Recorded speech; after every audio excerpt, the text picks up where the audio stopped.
Okay, today we start a new chapter of the course, which is laser. And the purpose of the lecture of today is introducing the topic. Then, after understanding how the laser is generated, we will try to define how to use it for manufacturing purposes. But as usual, when we deal with a new process, we have to introduce the basics, the physical basics. And so here we see at first the name. The name is an acronym, so it is not the name by itself, but it means a light amplification by stimulated emission of radiation. So we will explain the meaning of every term here, because by studying the meaning of amplification, stimulated emission, we will understand how to produce a laser beam. Based on this picture, you see that we have a source of the laser. I'm not commenting now the component of the source because I will enter into details in a while. After the source, we have the generated beam. And as you can imagine, and as I have said already, we have to manipulate. This is the term that is used in laser for saying that we have to change the properties of the beam. For example, we have a lens that allows us to focus in a certain position in order to have an high value of specific power. So this is our purpose at the end. We want a high value of specific power there, where the laser will interact with the material. This first part of the lecture is for just making an overview of the applications before entering into details. So laser is used in many fields, not only in manufacturing. In fact, you see telecommunication. We will understand in this course that telecommunication has been really important even for the evolution of the laser in manufacturing, because in that field they invented a new type of laser, the so-called fiber laser, because at a certain point they introduced a system for amplifying the signal. You know, when you have a signal in a fiber, after kilometers or thousands of kilometers, for sure you are losing a part of the signal. And so you have to amplify it again. And that amplifier became a source by itself. And nowadays, the fiber lasers are the most widespread in the industry, and we will understand why. Then illumination. It is a particular type of illumination. For example, we will see that a source of laser can be useful for giving power to another source, passing through the light. The fact that the laser has some particular properties when producing the light makes it interesting for many reasons. And we will see why it is so important. Then life sciences. I will cite some Nobel Prizes where some researchers have used laser for changing the properties of cells in the human body. There is a colleague of ours in our department that is treating cancer with laser. So the applications are really widespread. You see surgery. There is a missing R there. Surgery. You know that there are operations for changing the properties of our human lenses by applying a laser and by creating stitches that deform the retina. And then I jump to metrology. One of the good properties of laser is that you can create a good interference between a laser and itself usually. Because first you divide it in two parts and then you let them interact. And since the laser is coherent, collimated, and monochromatic, you can obtain a very nice interference. I have cited these topics, coherence and collimated and monochromatic, but I will tell you what they are in a while. Instead there, you see industrial manufacturing. What we need in industry, usually also for the other processes, respect to all of the other applications, is power. So in industry, you can find the most powerful laser sources. In fact, when studying the sources, we will understand that there are some of those sources that are really good in terms of some properties, like wavelength, like power of each photon, but then they are not applied in industry because you cannot achieve high power. So not only specific power, but power. And so in the history of laser in industry, we will see that some sources have had success because of the power, not because of other good characteristics. This is the research that has, let's say, put into practice what Einstein already discovered before, which is the simulated emission of radiation. Since, again, simulated emission of radiation makes part of the name itself, I will tell you what it is. So by theory, Einstein already knew that some tens of years before, but only in the 60s, the Nyman was able to create that small source made of ruby. The active element was ruby, you know, like the precious stone. It is a particular type of ruby because it has to be doped with some other elements. This is a typical for some solid state laser sources. It is a solid state in this case. I have to distinguish between solid state sources and gas sources or fiber sources. And again, we will understand better. You see that there is a tube because laser needs to be stimulated. So you need another source of energy for giving energy to the active element. So the active element is in the middle of that spiral. Inside in the spiral, some energy, some light energy will circulate for pumping. And then there is also the case. But we will enter into the details. Sometimes you can also have a spiral like this because you need that the photons do a certain path with a certain length to be amplified. But at the beginning, now in this presentation, the message I want to give you is that laser is recent. So it has been applied to practice only in the 60s. So if you, of the previous century. So if you compare it with machining, there are hundreds of years of difference. But even if it is young, it has been applied already in a widespread way. It is also nice to see that in '64, in the movie of James Bond, Goldfinger, laser was already applied for cutting metals. So only 4 years after the invention, and the laser was not powerful enough. But you know, in the movie, they already predicted what is really doable nowadays. And so since the beginning, he started becoming famous.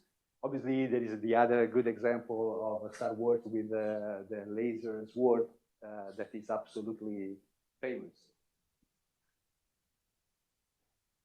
And then in a welding institute in UK in '67, so just some years later, Professor Oldcroft demonstrated that it was possible to cut by laser. So this has been the first demonstration. There is a paper here that is cited in '67. And at that time, the power was only 300 watts. I have to say that only maybe is not the right term, because nowadays with 300 watts you can do much better than this, because there has been an evolution. So 300 watts are already useful for doing something meaningful industrially. So this is also a nice thing because of the properties of the laser. And then there are also some other characteristics that we will learn in this course, as we have to select, for example, the focal length of our lens, and then the diameter. This is the diameter of the spot, or better, this is the diameter of the waist, because we understand how the laser has a shape, caustic shape. It is called caustic. It comes from optics. So if you have studied optics, you can inherit a lot of considerations from there. But sometimes we are not cutting with the minimum spot diameter, because maybe for some reasons we want to focus at the different aids respect where the waist is positioned. So in this case, they used a diameter of the spot on the part that was bigger, 2.5 millimeters. And the velocity was 1 meter per minute at the beginning. Nowadays, we can go obviously much faster, because everything has evolved from there. Every component of the laser head has been developed. Then, even in Polytechnic, or in the Department of Physics, there has been the work of Professor Orazio Svelto since the beginning, since '63, and even nowadays in the physics department, they, I could say, they invent somehow new lasers with short pulses. In fact, the duration of the pulses will be really important for us. We will understand that recent laser can have really short pulses, and they allow us to not to thermally damage the material. The pulses are so short that we can interact with the materials, removing just atoms without creating any heat-affected zone. And this is really interesting under the industrial point of view. In other cases, they use this kind of laser for biomedical applications or instruments. And there is a book written by Professor Svelto that is still important in this field. And also in our department, starting from '99 in LECO, the CTEC laboratory has been funded, and during the years it has evolved. Nowadays you can find our equipment here in our building, the B23, and we will organize also a visit. If you read the various steps, you see that at a certain point here, the research was directed towards additive manufacturing. LMD is a laser metal deposition, which is a type of additive manufacturing. This is selective laser melting, and then this is a cell that we have in our laboratories. So when you will come, you will see the applications, and also welding, cutting.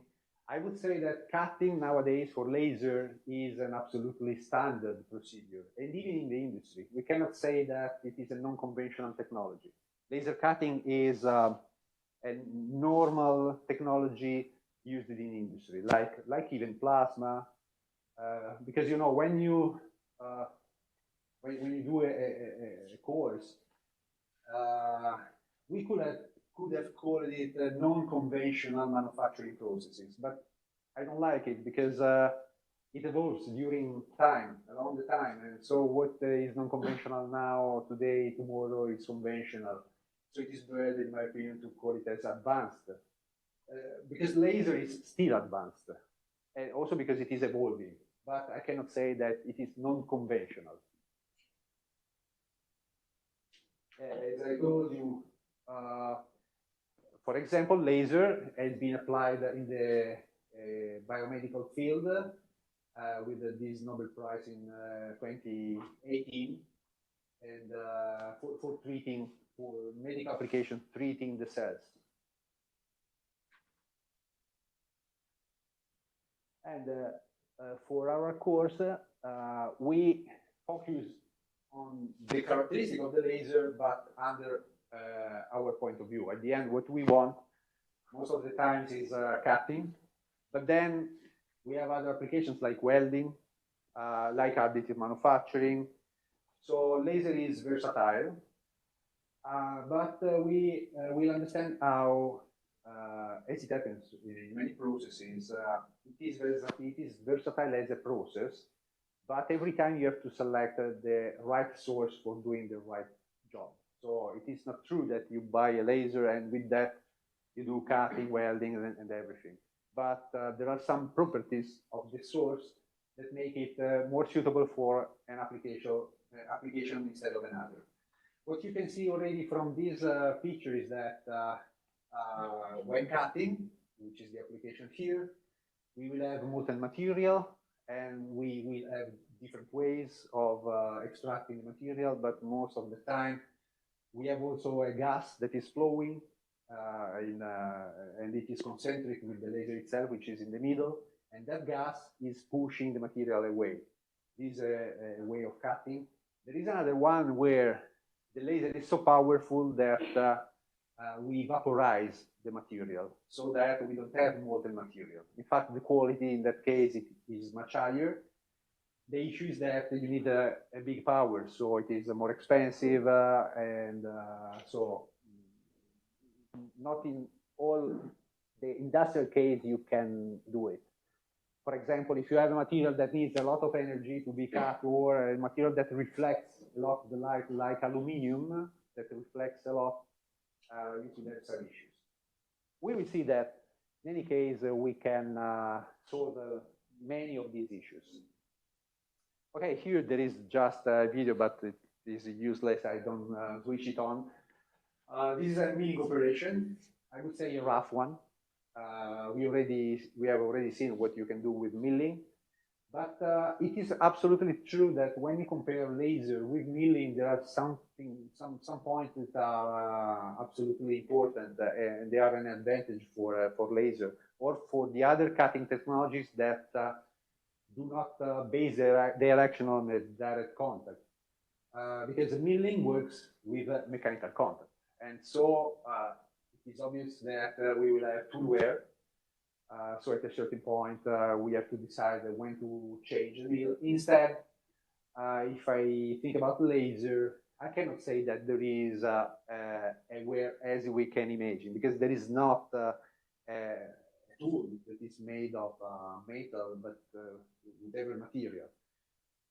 It is not completely true that there is no, let's say, no need of maintenance, because in some types of laser that are transferred with mirrors, the mirrors could suffer from the condition of their surface. So from time to time you should clean them, otherwise they absorb the radiation, and so they break. So, you know, the process that doesn't need maintenance has not been invented yet, because it is natural. But it is true that the advantage of doing things without contact can be really nice, because you can be sometimes really fast with respect to a milling operation. And so the velocity is an important characteristic. Also because laser can be transferred by mirrors. You can move mirrors, and so it is really easy to increase the feed speed of the laser up to tens of meters per second. So it is absolutely fast. It is our role to calculate and to obtain the right power in order to be fast as much as possible, but at the same time, obviously, we need to achieve the target. So we have to know how much energy we need for cutting the material, and then if we have energy in excess, we can go faster. So basically, this will be our duty when making the calculation.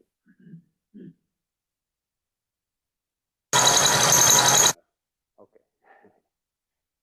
Yes, that's,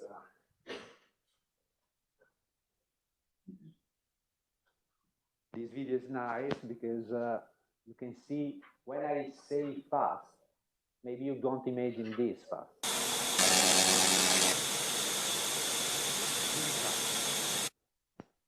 So, I don't know, 1 second.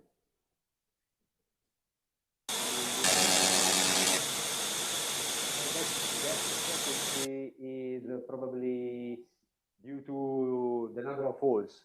So you have heard about 100 pulses, and with those, they cut this material. You can be so fast when the thickness is small.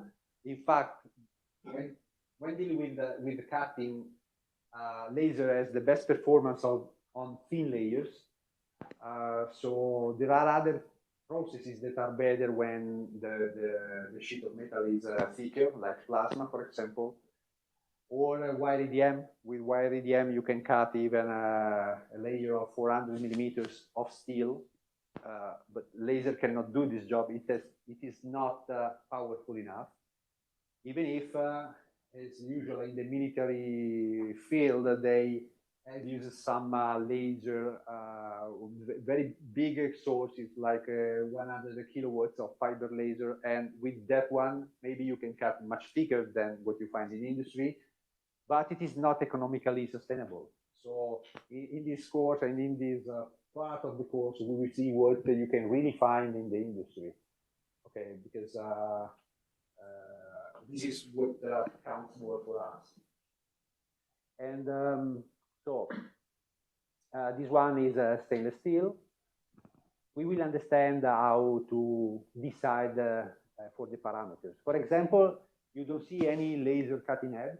So the laser has a long focal length. So somewhere there is a mirror that is deviating the laser in order to do this trajectory. And also for this reason, it can be fast, because I don't have to physically move a cutting head like it happens in milling.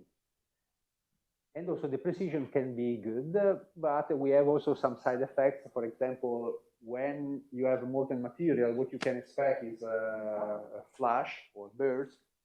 They are coming from a thermal action, so typically they are hard. So this is a big issue sometimes for laser applications, because if you are fast, but then the geometry of the curve is not perfect because you have the bursts, and the bursts are harder to remove.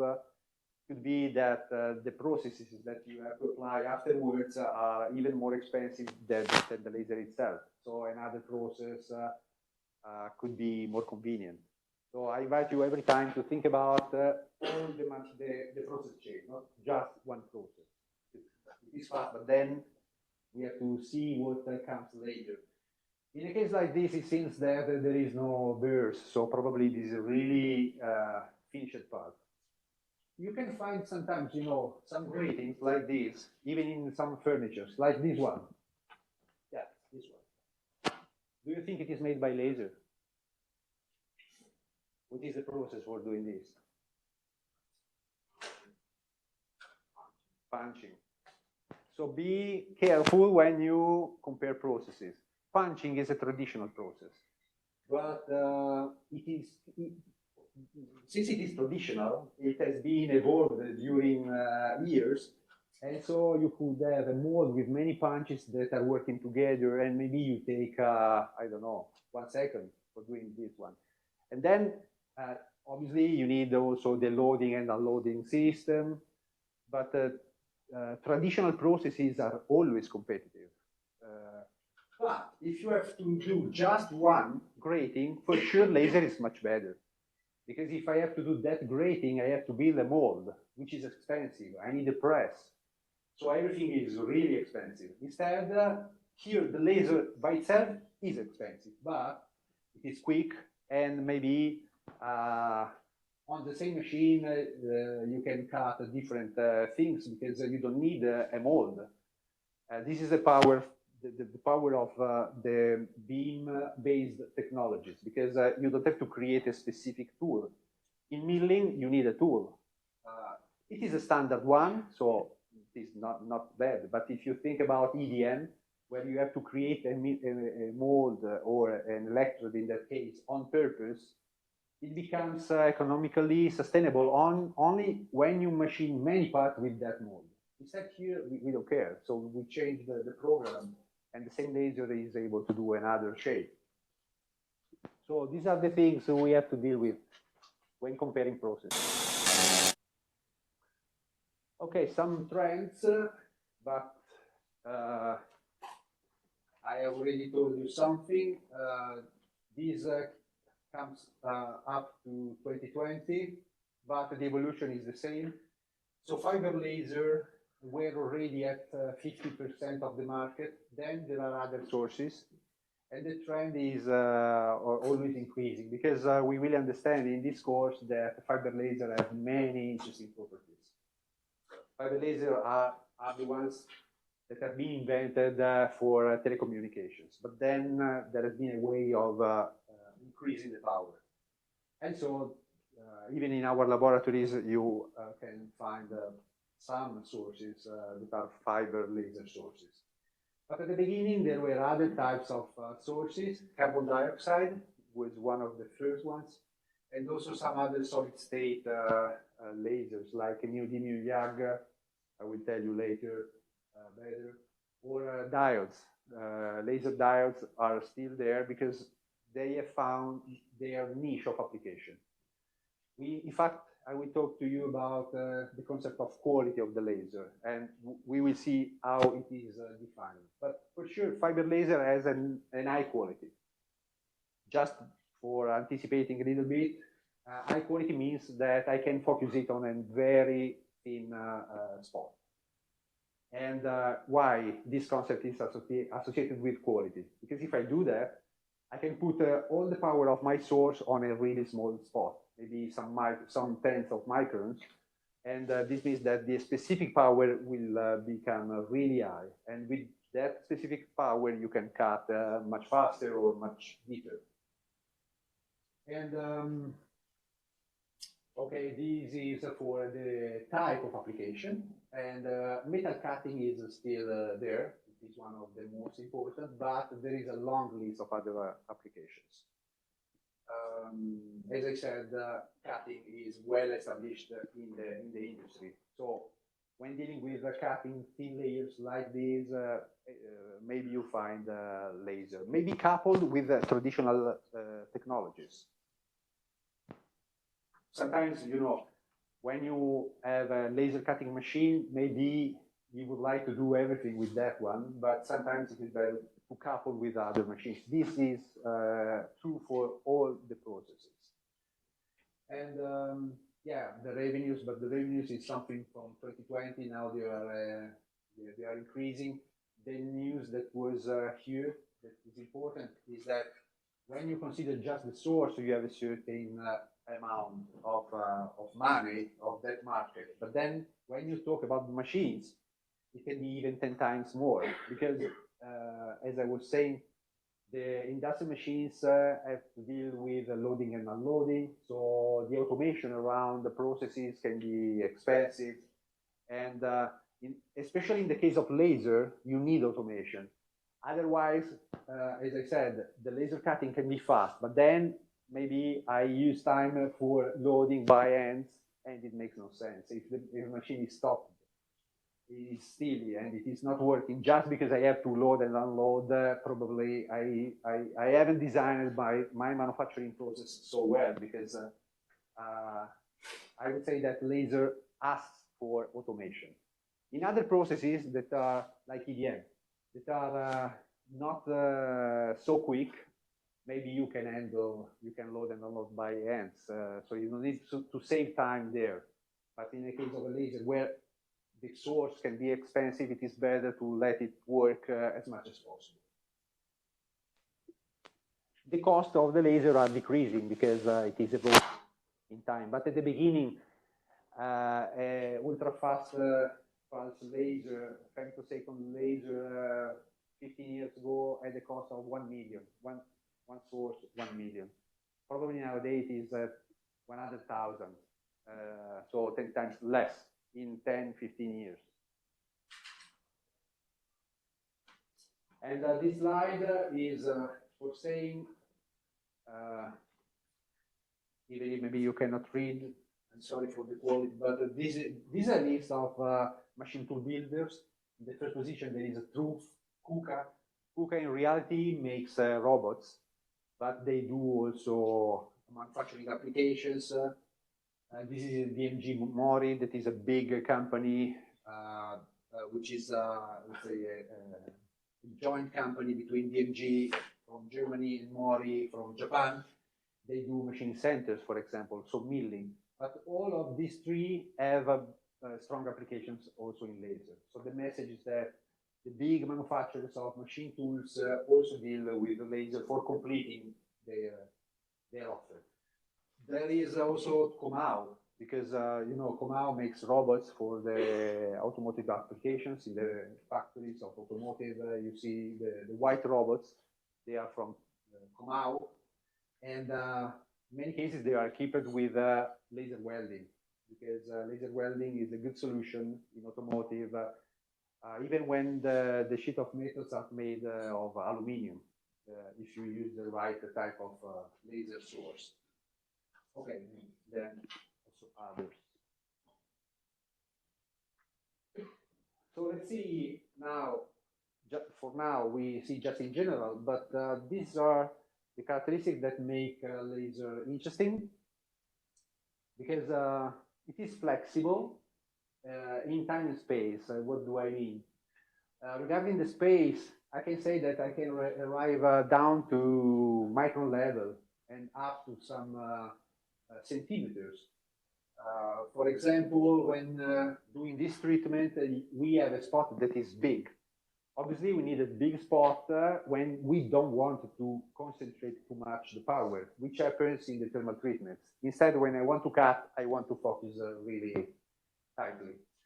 And also in terms of time, we can have a good control of the laser, dividing it in pulses. In fact, we will see that we will distinguish between a continuous laser that is always on and a pulsed laser. There are different characteristics. I cite just one at the moment. With continuous lasers, usually you have a better quality because the flow of the energy is continuous, but on the other hand, you are heating up more your material. Instead, with pulsed laser, you just give the amount of energy that is needed for doing the job, and then you have also a passive time where you can cool down the material itself. And this is something interesting to play with depending on the application. And then we can do different things on the material depending on how much energy and how much we concentrate the energy on the material itself, because you can make a thermal treatment, but then we can melt, vaporize, or sometimes when the pulses are so short, we could have this cold ablation, because we don't have any thermal effect when the pulses are too short. You know that heat needs time to be transferred, and we have seen also the modeling action. So if you are so fast that the isothermal distribution cannot, let's say, spread, it means that your material is not receiving any message of heat. So you don't have any increase of temperature. And this is nice because you could have in micro manufacturing absolutely nice quality.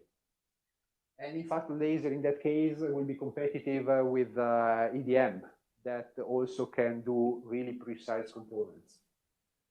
So you can pass from really powerful application where you cut relatively thick, for example, 20 or 30 millimeters of steel, to really precise applications where you can make an hole of, I don't know, 30 microns with a good precision also on the edges. And then we have also another degree of freedom, because as we will study in this first lecture, we can have different wavelengths. And again, this opens other possibilities, because the light interacts with the lattice of the materials depending on their dimensions, the distances between atoms. And so I can tune, or better than tuning, I have to select the right source that better interacts with a certain material. We will see that CO2 lasers are good on non-metallic materials. They interact better because of their wavelengths. And instead, the fiber lasers are better for metallic materials. So we have also that degree of freedom. And then the last part is for saying that somehow laser is intrinsically electronically manageable, because at the base of the laser source itself, there is a portion of electronics which makes it flexible for an application under the concept of Industry 4.0. You can already exchange easily information with the process, because somehow it is natively based on an electronic control. This will happen also for EDM, for example. Instead, if you think about a more traditional process like milling, it is not natively, you need a CNC, and we know that the CNC have made some evolution, but sometimes you need some sensors. There are some processes that, like EDM, that already give us some of the physical quantity that are used for controlling them and are also used for monitoring them. When it happens, it means that you don't need other sensors. So it is the process itself that in that case gives me voltage and current. And by acquiring that, by imposing and even acquiring those electrical quantities, I can understand better what is happening there. In the case of laser, we have some of this information, because we can acquire, for example, the spectrum coming from the application. And depending on the emission, we can understand if the laser is working properly or not. So we will see some of these applications. And this slide is entering into more details about industrial solutions. You see remote laser welding for automotive field. And in this case, we have an anthropomorphic robot with the source. The source is small enough to be placed there, but in some cases, we will see that we can transmit the laser through glass fibers. And in particular, there are some sources that can be transmitted with glass fiber. Some others instead need mirrors, depending on the wavelength. Or you see here that we can make a very detailed thermal treatment only on some surfaces of a mold that are more prone to wear. So we can go there and select exactly what are the surfaces where we want to apply the thermal treatment without putting everything in a furnace, for example. And this is an application of train cars where many components and the shield is welded. And this one is an application on hydroformed tubes. Hydroforming is one of the other processes that we will study, and we will see how when we apply hydroforming to a tube, always we have to cut the extreme ends, and laser can do this job. Even in our laboratory, maybe not now, but we have had in the past 2 robots. One takes the part and the other one has the laser, so they interact with each other in order to be quick in cutting the ends of a tube, even if it is complex.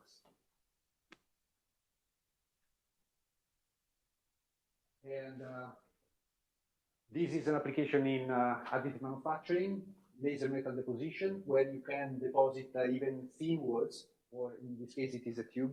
There are the videos also on the internet, and we have this cell in our laboratory.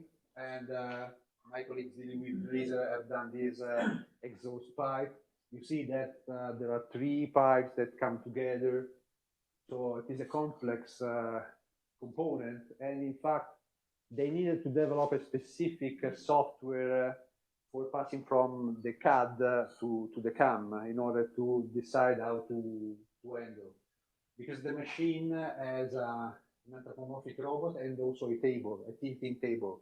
And they have to move together in order to produce such an intricate component. So there are some issues, from the software side, but they can be solved.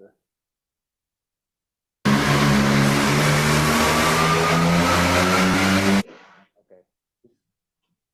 It's not so important for the manufacturing part, but yeah, that guy was testing the W5 and it worked. Obviously, it makes sense when you have to make just one part or two parts. So flexibility allows you to not to create molds at the end. So if you don't need a mold, you can be more economically sustainable even on a reduced number of parts. Sometimes it is not completely true because the cell itself has a huge cost, but the trend is like that. Beam technologies in general are more flexible because they don't need molds. And if you think, even additive manufacturing bases its success in some niches because of the fact that they skip the mold. They produce directly the metallic part. Instead, if you compare it with foundry, that sometimes has a quality that is comparable to additive manufacturing, even if you can even do really intricate parts, but you need a mold in foundry. Instead, with additive, you don't need it. So the molds are always something rigid under the technical, economical point of view, because once you make the mold, then you need to repay for that mold. Consider that sometimes molds, injection molding can cost even $500,000. If you consider the molds for making the parts of the car, so the cockpit, for example, comes from one mold that is really complex. And maybe the cost, as I said, is $1 million. So you have to make many cars. So you cannot pretend to use that technology for prototyping. Instead, the beam technologies, laser, water jet, and plasma can do even prototypes. These are some applications that are recent, because laser is really interesting also for the so-called e-mobility, so electrical vehicles. So you see applications for batteries and for motors. You can weld the dissimilar materials in order to create the contacts within elements of the battery. Instead, this one is the top of an electrical motor.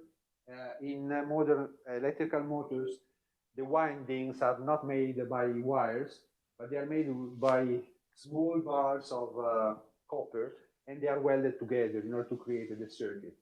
And with the laser, you can weld them together in a good way. So nowadays, the electrical motors are done like that. So laser plays an interesting role there. And when you have a component to manufacture like a battery electrodes, and you know that the laser can do the job, obviously you have to design the components in order to be manufacturable with the laser. This is typical for many processes. This is the concept of design for manufacturing. So you have to design the components in order to use the manufacturing technology at its best.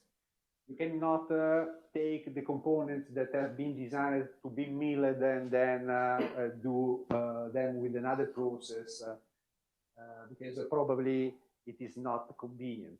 Instead, and this is particularly valid for additive manufacturing. It doesn't make sense to manufacture something designed for other processes in additive, because additive is interesting when you need intricate lattice structures. If you have to make a solid part, probably milling is better, or even forming is better. Instead, if you have an internal lattice, like a foam, the traditional process cannot do the job, and additive is better. So mine is an invitation to design the parts together with the components. When you do so, maybe you can have success. The first thing I have in mind in these days, you have seen that Ferrari has launched the Ferrari electrical one. And what happened has been that in the stock exchange, they have lost 14%. How do you explain this? Have you thought about that, or you don't know? What do you think? Nobody wants an electric Ferrari. Sorry? Nobody wants an electric Ferrari. Yeah, till now. Like, I don't like it. I agree. I like to feel the noise, but I think that they have been really brave. But the message is that they are doing everything in the factory in Maranello. If Ferrari starts buying Chinese components for making the Ferrari car, they are lost. They are out. But it seems that they have invested in the manufacturing processes. They do every component there. So let's see. It is a difficult thing to do, but I think that a company like Ferrari must also risk. They are in a position. Obviously, they don't have to compete with BYD. It is a different thing. The risk is that if something will be similar to BYD, nobody will buy the Ferrari, the electrical Ferrari. They have to position themselves in a completely other level. And they are not competitors of Tesla. It is another story. But let's see. It is a nice thing because it is a combination of design, manufacturing, and positioning in the market. And this is interesting. They are investing. They have already invested a lot. At the moment, the markets are not happy. But my opinion is that the customers have the fear, or the investors have the fear that they will feel the competition. And we have seen in Europe that electrical cars are not having a success. So they are risking a lot. Let's see. And other applications of laser are polishing. You cannot expect, I think, that the laser can polish a surface. Instead, if you deposit a layer of like a polymer, and you go there with the laser, since the passage to the vapor is so fast, you can create a shock wave that lowers the amplitude of the peaks, and so you can even polish. So first you deposit the material, then you go with the laser. So that those smaller, let's say, explosions will create a nice surface finish. Sometimes you can obtain, instead of a good surface finish, you could obtain a texture. For example, an hydrophobic texture made of thin peaks. So the message is that by tuning the characteristic of the laser, you can obtain, you see, like this. This is a texture that is useful not to create ice on the wings of a plane, because the droplets, when they are made of water, do not attach there, and so you avoid the creation of ice. Or by additive manufacturing, you can do a part like this made of titanium on purpose, on the real geometry that is acquired on the patient. So this is doable. And this can be a lattice. It is not a solid part. It is empty. It is like a bomb. Or you can treat diamond for optical applications in the quantum computer. So the spread of the application is wide. And so in the frame of AMP, what we are looking at is studying the properties of the laser. They are at the base of every process. So we need to understand why these properties are so helpful for us. And then we will try to couple the properties with the results in different applications that are cutting, welding, as I said. And there is an example here of welding of electrodes on top of some batteries, where the constraints sometimes are really tight, because in a case like this, there was a need of having a certain depth in the weld. Otherwise, if you pass through, you are weakening the performance of the battery. And so you need a really nice control. In the frame of this course, I will give you some directions, some models for controlling the laser.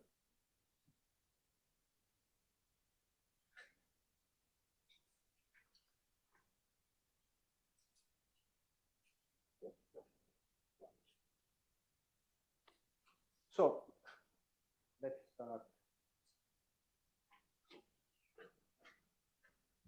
Let's restart from the name. And step by step, I will tell you why we have given this name. In this slide, I have always appreciated this slide that is comparing two sources. One is the typical bulb, light bulb, and the other one is a laser. Maybe they have the same power, but what is the difference?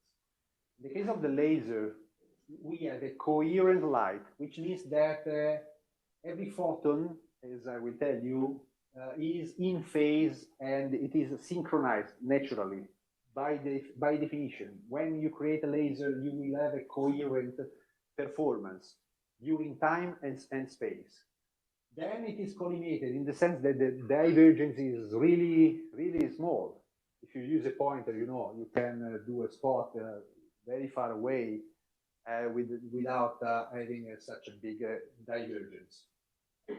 And then there is also another one which is fundamental for laser is monochromaticity, which means that we have just one color, which means that we have just one wavelength. Instead, when you take a bulb, you see that it is emitting radiation, but all around, it is not focused, so it is spreading. Moreover, it is not at just one wavelength, but for example, you know, you feel the heat if you come close to a bulb, because it is emitting also in the infrared. But we don't need infrared for making the light. For lighting up a room, we don't need infrared. Maybe we need infrared for doing something else, but in the case of a bulb, it is a sub-product, which means that I'm giving energy, 50 watts, but only a small portion is really doing what was expected from a bulb. Instead, with the laser, we can do much better. And in fact, a 50-watt laser can cut. And with the bulb, maybe you hurt yourself if you touch the glass, but not more than that. Okay, but lasers are made or can be interpreted in two different ways under the physical point of view. We will see photons in a while, but let's start from waves, because laser is an electromagnetic wave. Okay, I know for sure that you like electromagnetic waves, right? Yeah, this is just a joke, but this is a part of the physics that is, let's say, non-trivial. You see some equations here. You see the beauty also of this equation. It is not so bad, right? There are also some similarities with the thermal diffusion one, even if you see we have the second derivative, but we have the second derivative also on the time. So this comes from the Maxwell theory. And but there are some similarities here because with diffusion, because also in this case we are coupling time and space. In fact, you can interpret an electromagnetic wave. Look at this animation as a sinusoid of what? The red one is the electrical field. It is polarized in the sense that the electrical field is just moving on the y-axis. So the red wave, the red vector is E, which is the electric field. Instead, the blue one is the magnetic field. And this equation is telling me that if I make the scalar the scalar product between these two vectors, it is null, it is zero, because they are at 90 degrees. So if the electrical vector stays in the vertical plane, the blue one just stays in the perpendicular plane. Okay, exactly like this. But if you do instead the other product, the vectorial product here, what we get is V. And V is the velocity of propagation of the front of the wave. What is a front? Take a point and track the motion of that point. So we can define a point as the front. and the velocity at which that front is moving ahead is v. I can add something more, because it is not a random value of v, because it has a certain value. V is equal to c, which is the speed of light. And the speed of light depends on the permittivity of the material, of the mean in which the wave is propagating. And there is a product with another characteristic of the mean, which is mu zero, which is the permeability, which is the magnetic property of the means in which I'm propagating. So, in other words, the front is moving ahead at the speed of light. In fact, it is light. And this is the expression, but now I will comment more in details because it is nice to take a look inside. If you look at it, it is a sinusoidal behavior, nothing more than that. And I invite you to see and to focus on the fact that this sinusoidal behavior can be seen in time and in space. Because at a certain time, I can make a picture. It is like I'm taking a photo, and so I see the sinusoidal behavior in the space. In a certain time, I take the picture and I see. But I can also see the same phenomena by staying fixed in a position like 0 or wherever I want, and I see the wave passing through. So I see the behavior that is a sinusoid even in time. So this is the double-sided behavior of an electromagnetic wave. But I have the next slide for better talking about this.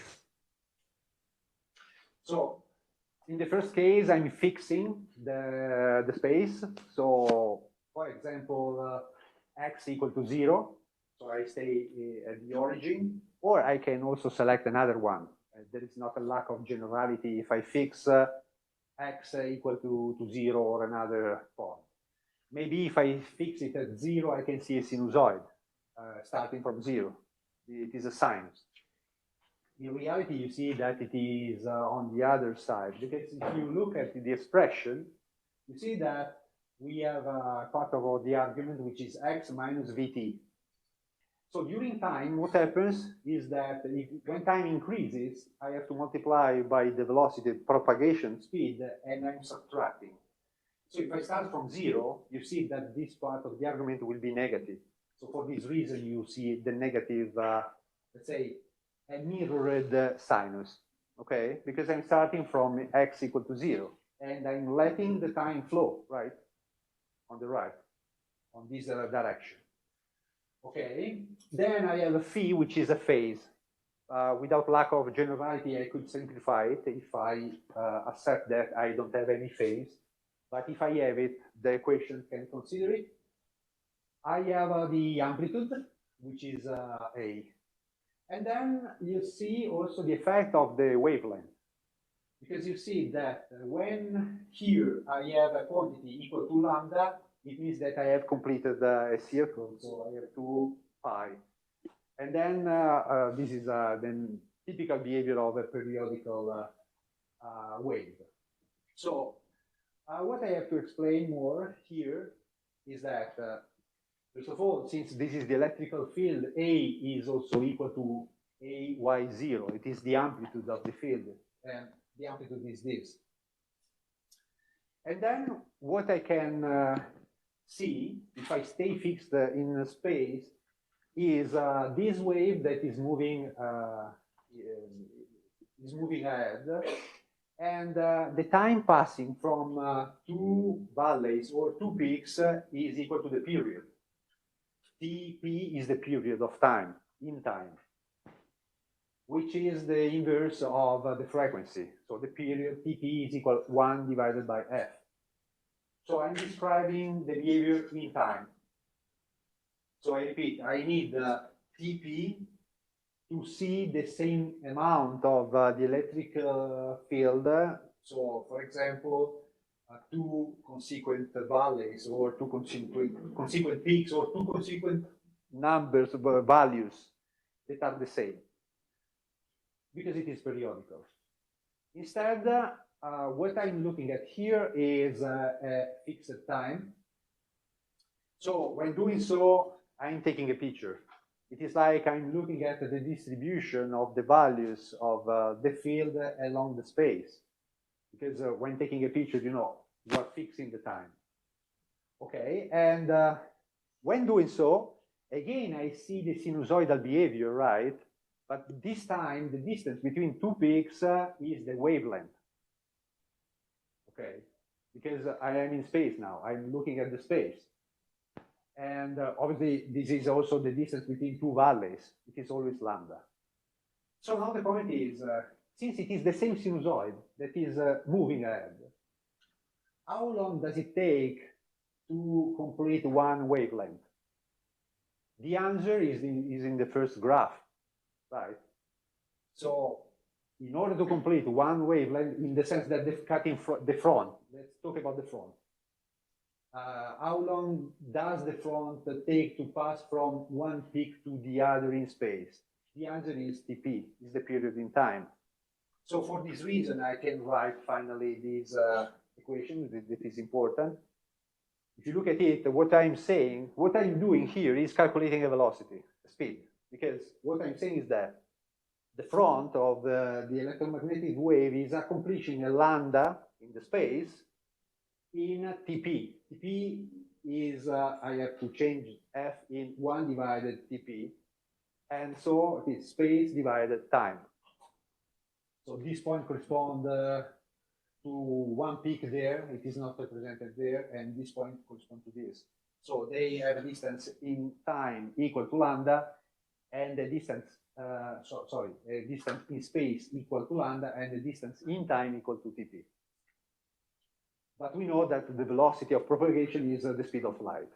So this equation is really compact and is helpful for us because it tells us that when we will have a radiation with an high lambda, an high wavelength, the frequency is small, and also vice versa. This will be associated, I tell you now, with the energy. But before coming there, let's introduce also the other type of description of the laser. Not only it is an electromagnetic wave, but it can be also represented with the photons. This is the nature of the light. The photons are characterized by frequency and phase as the electromagnetic wave, but they are better for representing some phenomena that are not easy to explain with waves, like the photoelectric effect. The effect according to which if I put a light on a surface, the photons are able to remove electrons. So the surface will emit electrons, and it is much easier to express this behavior thanks to the photons instead than using the waves. But they live together. They are two phases of the same physical phenomenon. And in fact, in the frame of this lecture, we will use the description based on photons for talking about the generation of the laser, because it is easier to express the generation, to explain how the laser is generated by using photons. And instead, we will use the electromagnetic waves for the propagation in the space, because again, in that case, we will use optics, and it is easier to think about the waves. Okay, and I have to make another step ahead, because in the previous equation, we have seen that lambda and frequency are connected together. So lambda times frequency equal to the velocity, to the speed of light. But we can say something more, because thanks to the Planck's constant, which is h, we can also say that we have an energy associated to the photon depending on its frequency. So photons that are, or electromagnetic waves, that have a higher frequency have also a higher energy. Or if I substitute f, I can write the speed of light divided by lambda because of the previous equation. And I can say also that radiations that have a longer wavelength has a small energy. For example, if you think about the waves, the radio waves, the waves that are used for transferring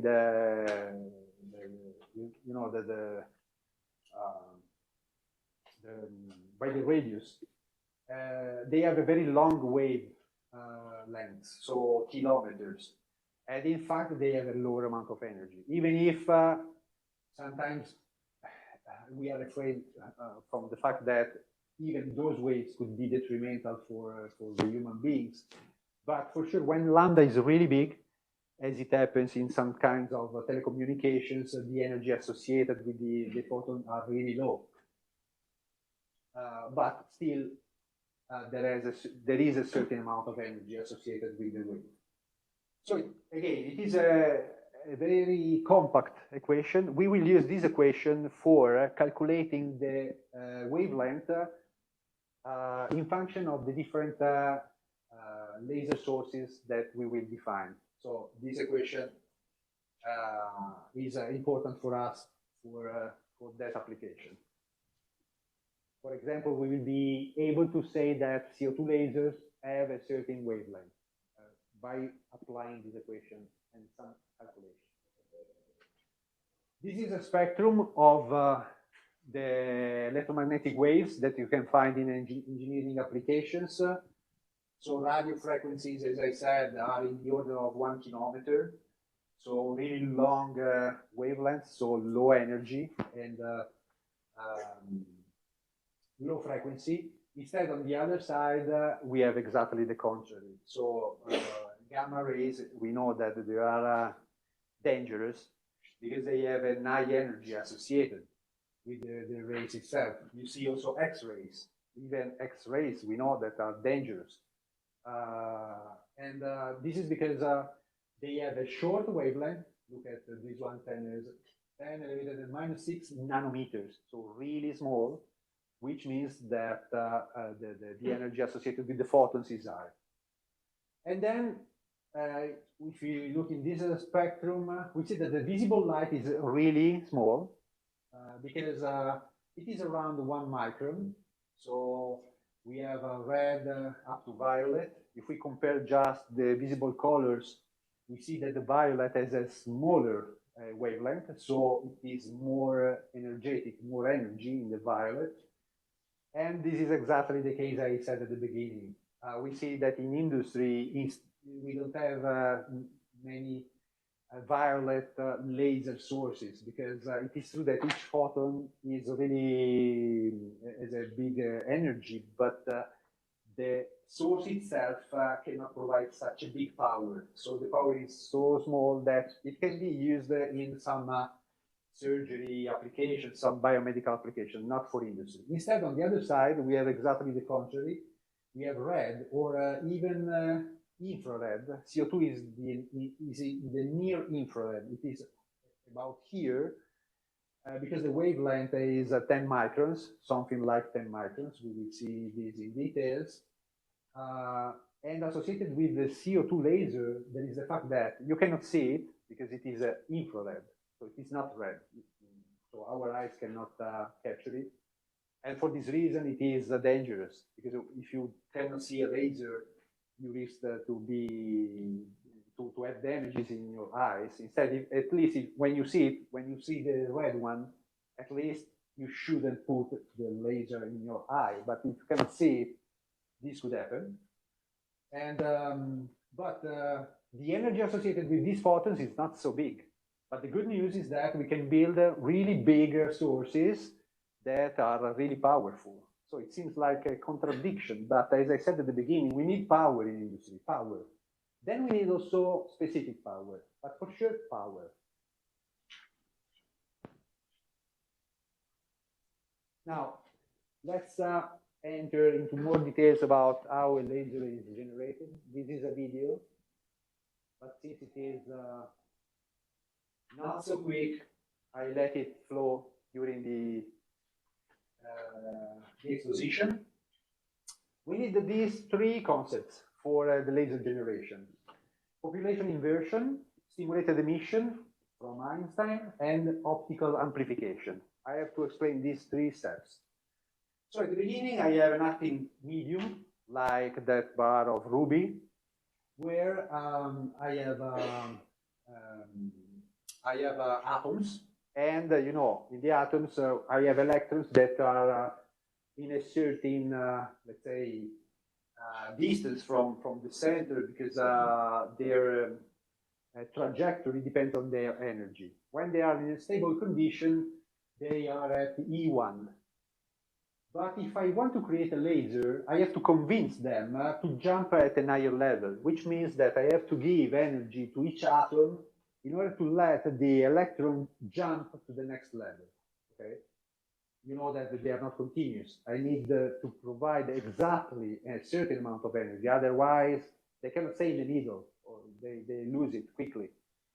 What I want to get is the population inversion. So, in other words, I want to maximize the probability to find electrons and atoms at the higher level. How can I do that? The only way I have is providing energy. I pump. This is the term used in laser. I pump energy. So this is a lamp, as in the, you know, in the picture of Nyman that was taking in his hand, something like this. The active medium is in the middle, and this is a pumping medium. So you can imagine it as a neon source or krypton source. So there is energy, electrical energy passing into the lamp. The lamp produces light. Light gives, the light of the lamp is giving energy to our active medium, and so it jumps at a higher level. Okay. Once it is there, I would like that, or not only I would like, but I can use a physical principle that has been discovered by Einstein. And this principle is telling me that I can create a kind of avalanche, in the sense that once one of these atoms will have a decay from the top level to the bottom one, it will emit a photon with a certain frequency, because that photon has a certain energy, right? So the electron is jumping down, so it is releasing a certain energy. That energy, because of the Planck equation, gives me a frequency. Okay, and the frequency gives me a wavelength. Okay, so I will have a photon, but what Einstein said and proved is that once I have one photon, and that photon will collide with another atom, it will stimulate the emission of another photon having exactly the same direction, the same phase, and the same wavelength. So I will sum the energy of more photons. And so this process can go ahead, because these two photons can hit other atoms, and then there will be a decay also there. So in this way, I'm stimulating the emission of many atoms. After that, I need also another passage, which is the optical amplification, but it is easier to explain with a video. This video is nice, in my opinion, because it is explaining everything I said. So, you see the cloud around, because I have electrons that are moving ahead. You see that now I have increased the energy. So now I am at the night level. So a first photon is coming, and you see that two photons are exiting, but they are the same in terms of phase and in terms of wavelength. Now, what I need is increasing the amplification thanks to two mirrors that have a certain distance between each other, that is a multiple of lambda, so that you see that the waves will continuously, and the photons, continuously go back and forth, so that I maximize the probability that they hit other atoms, and so I have other stimulated emission. So this is the last concept, which is the optical resonance that is needed for obtaining more power. Otherwise, what happens is that if I don't have the mirrors, after the initial instance where some photons will collide with some atoms, at a certain point, this reaction will be extinguished because they will proceed, they will go farther, but then they will not interact with other atoms. Instead, if I put two mirrors, they continuously go back and forth, and so at a certain point, they will involve every atom there that is at an high level. I have to add another concept, because obviously, based on my description, you could ask, but if I have two mirrors, nothing is exiting. So I'm creating a nice radiation, but it stays inside. But the trick here is that one of these two mirrors is completely reflective. So 100% of the power is bounced, so it comes back. And instead, one of the two sides has usually 50% of reflectivity, which means that 50% of the power will pass through. And it is there that we are creating the laser beam. The other 50% remains inside in order to excite, or to better, stimulate the emission of other atoms. So this is the complete story. And also this graph is telling me that if I have an excited atom and a photon is coming, obviously that photon must have the exact amount of energy that is the delta between one level and the other. Otherwise, it cannot interact like this with the excited atom. If we are in that case, I will have two photons that are exiting that are coherent, so same phase, same direction, and same wavelength, because the wavelength depends on the energy, and they have the same energy. So this is the reason why the laser has those really important properties. Just a quick consideration about the pumping ways, but I prefer to enter in details when talking about each single type of source. For now, it is sufficient to say that if I have a solid state laser, which is a bar of material, you can think about it as a bar of glass. And we can excite it by using a lamp, because it is the only way I can give energy to a crystal. Instead, if I have a CO2 laser source, it means that I have a container where there is CO2, the gas. The gas is not only CO2, we will see that we need also some other gases in order to exchange the heat, because heat is an issue. And so what I do is putting here an electrical circuit so that I have an electric arc in the middle that gives energy to the active medium. And then I have the population inversion, and then the story is the same for every source. And in the case of the diode is really thin, and it is based on semiconductors. And so the construction is slightly different, but the concept is always the same. Sometimes solid-state lasers, like a neodymium YAG, can be pumped with a diode. So I put the bar of active medium, the bar of glass. I call it as a glass for letting you understand, because physically, if you see it, it is a bar of glass. But it is made of a particular material, I will tell you. And a laser diode is much more effective than a lamp based on xenon or krypton. Because even if those lamps are powerful, you know, these elements are used in the cars, you know, the lights of the car, really expensive ones, but really powerful ones. But still they have an issue. They are not emitting in the right bandwidth, which is really thin. If I want to excite the active medium, I should emit only at a certain wavelength. And even if they are powerful, they are spreading away a lot of energy that is useless. And for me, it is a problem to have a high level of heat in the source, because that heat will distort the source.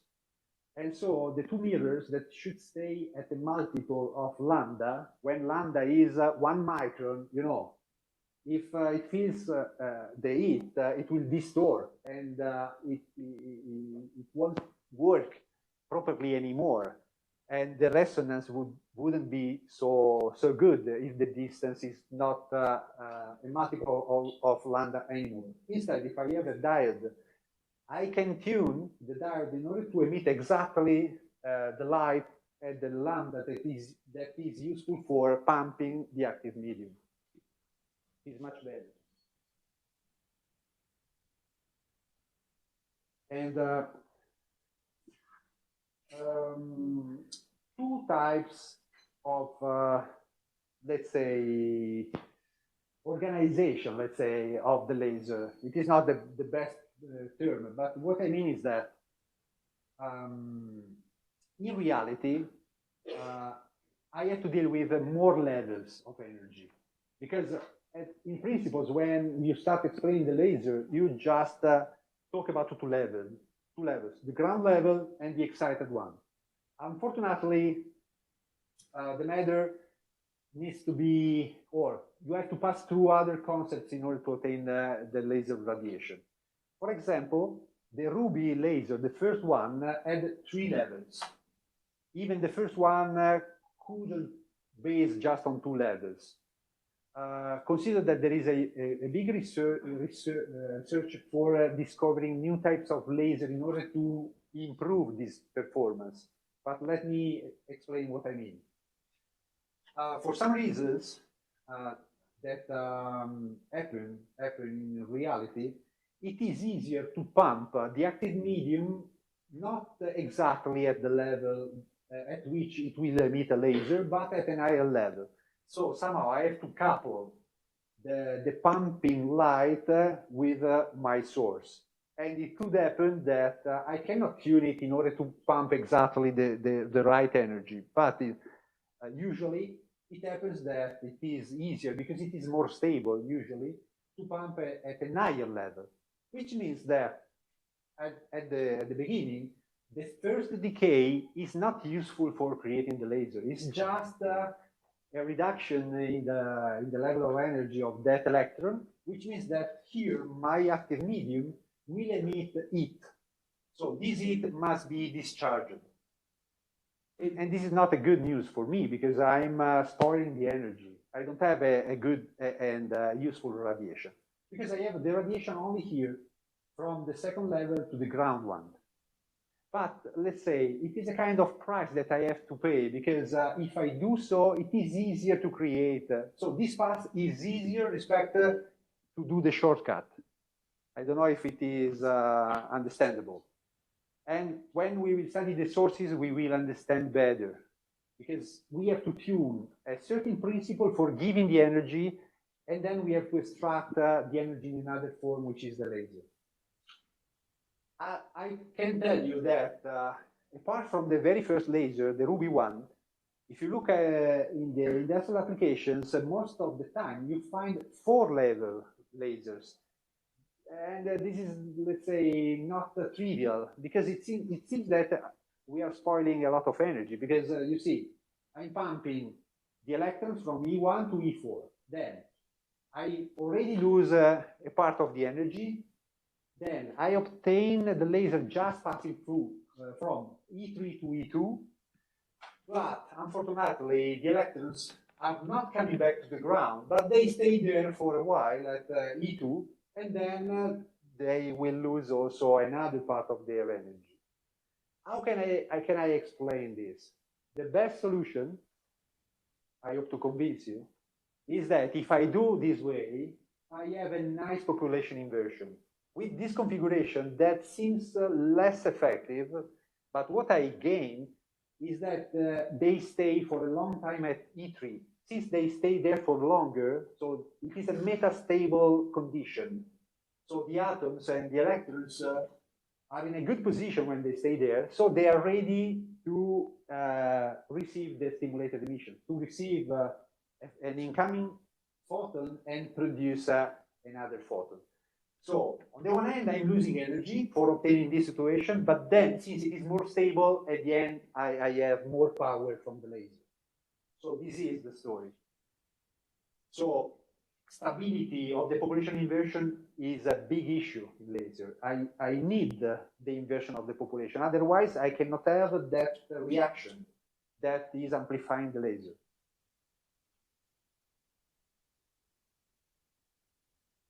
Okay, a resonator, as I said, is the concept of optical resonance, but I have already commented. What I'm adding here in this slide is the material. Gallium arsenide and zinc selenide. These are the names of the materials used as mirrors. But not more to say. Maybe just another comment.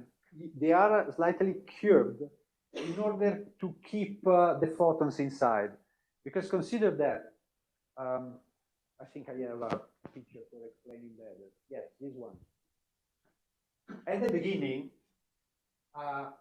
it is good that I obtained the population inversion. But if you think about the first photons, they won't have a particularly interesting direction because they will move everywhere. So the photons that will collide with the periphery of the lamp will lose their energy. They will release the energy, so they are not active. If you think, if I have two mirrors, I'm giving the opportunity to only the electrons that, for some reason, will go in the right direction to amplify. And this is exactly my purpose. Because I want to extract the laser only here. I will have a lens and a semi-permeable mirror. So I want to extract only the photons that are moving horizontally. So if I'm continuously pumping, it is true that I'm losing the energy of some photons, but in a regime condition, I will have only the horizontal radiation, which is what I need. So the optical resonance is at the base. The laser doesn't work without the the optical resonance. Okay, so now we know why the laser is more effective for our purpose in this course with respect to a bulb. We will see during the theoretical part that the fact that it is collimated makes it more focusable, which means that I can focus it on a smaller area. And then I have to introduce also some other concepts, but at the moment it is useless to cite them. It is better to explain, and then you can use this as a list to make your recap when you will study this topic. Let me take a look. So just some minutes. The first concept. It is not trivial that the laser has just one wavelength. This picture obviously is nice, the dark side of the moon, 1973, from Pink Floyd. And it is a good picture to express what is happening. I have white light incoming, but then since the refractory index of the crystal varies according to the wavelength of the white light, and since the white light is including all that bandwidth with different colors, every color will have a different direction. So this is the reason why I see here the rainbow, because the direction that every ray will keep because of the wavelength will be different. In other words, when I try to focus a laser, what happens is that because of the index of refraction of the lens will be different for every color, I will have a focal point that is different for all of them, which means that I'm not able to focus the power in just one position. I'm spreading the power on a distance, and I don't like this. Instead, a laser, since it has just one lambda, will be focused like that. So much more focused. And then coherence, which means that we have the same phase in time and in space. So it is really consistent. For example, if I want to produce interference, this is the best condition. Instead, if I have a confused behavior like that, it doesn't work. Okay, so for us, this is another important point. Instead, collimation means that we can consider that the laser is almost cylindrical at the exit of a source, which means that it can travel far away by keeping the same diameter.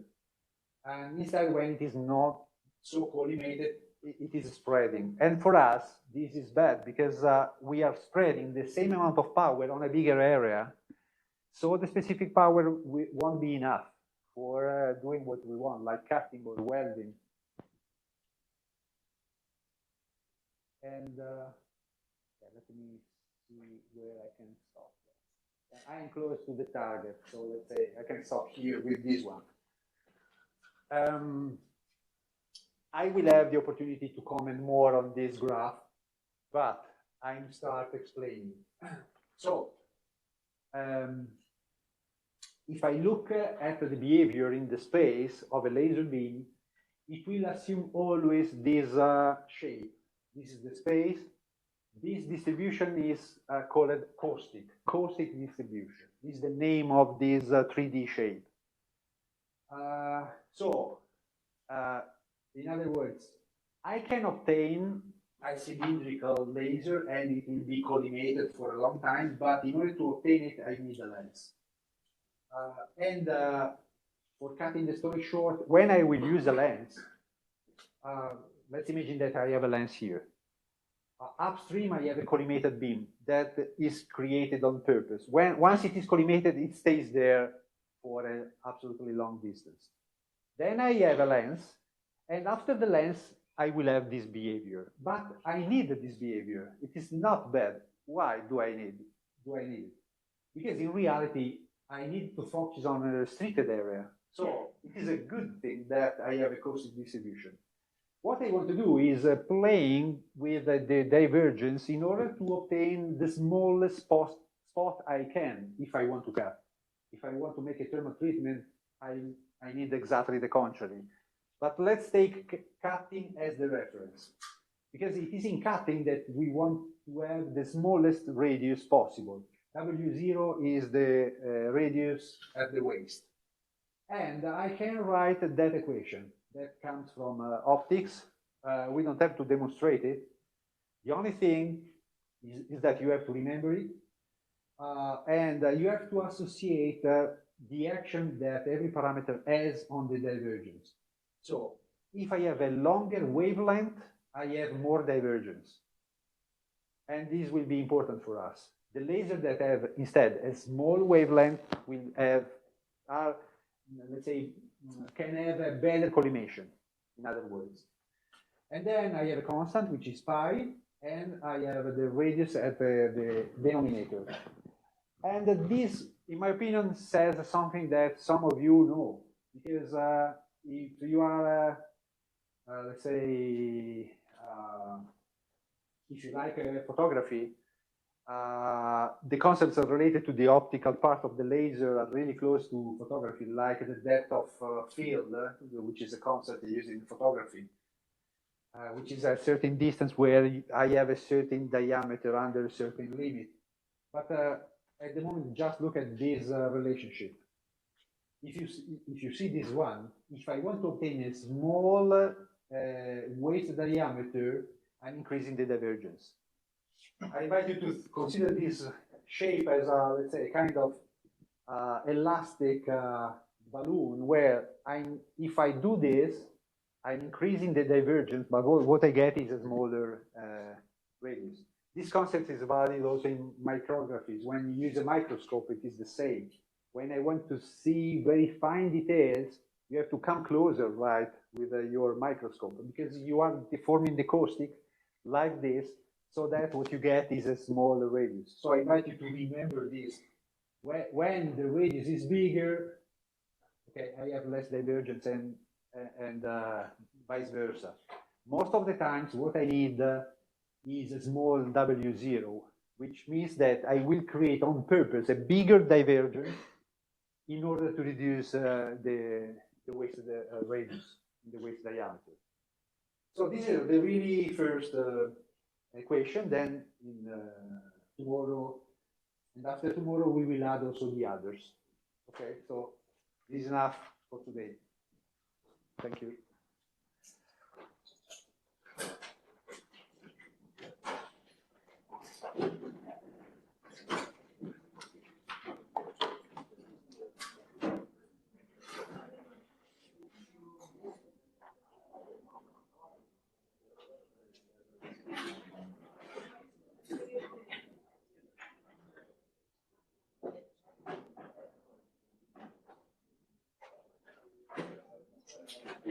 era la CNC, non aveva però la CNC che aveva la riveduta da 0,05. Ah, ok.